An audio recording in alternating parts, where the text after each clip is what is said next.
Okay, now to this story on hypocrisy. And I know, we're going to get to people on the phones. You're chomping at the bit out there to get in on this. I know you are, and we're going to come to you right after the upcoming break.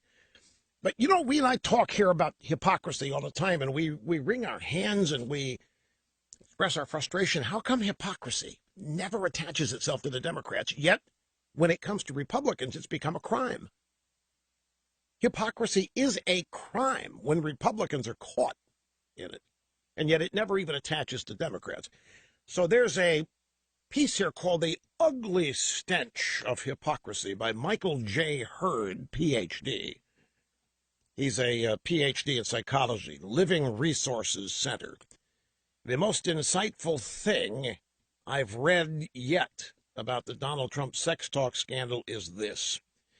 But let me give you some pull quotes here before... Well, now I'll read the opening of the story and then get to the pull quotes. This is actually from 3 days ago. It just took a while for our sources to come up with it, but we've got it.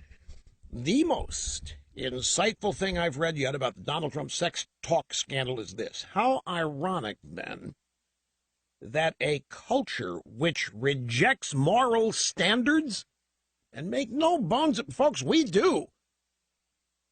Standards, moral standards. You stand up for moral standards, you're going to be mocked and laughed out of the room. They're going to call you a prude. They're going to call you a Victorian. They're going to call you an old fuddy-duddy, an old fogey, and they're going to claim you want to deny people having a good time. So, a culture which rejects moral standards. In other words, anything goes. You know what the magic word, the only thing that matters in American sexual mores today is one thing.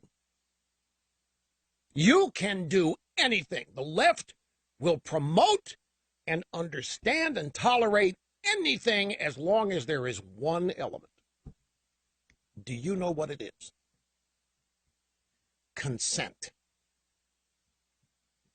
If there is consent on both or all three or all four, however many are involved in the sex act, it's perfectly fine, whatever it is. But if the left ever senses and smells that there's no consent in part of the equation, then here come the rape police. But consent is the magic key to the left.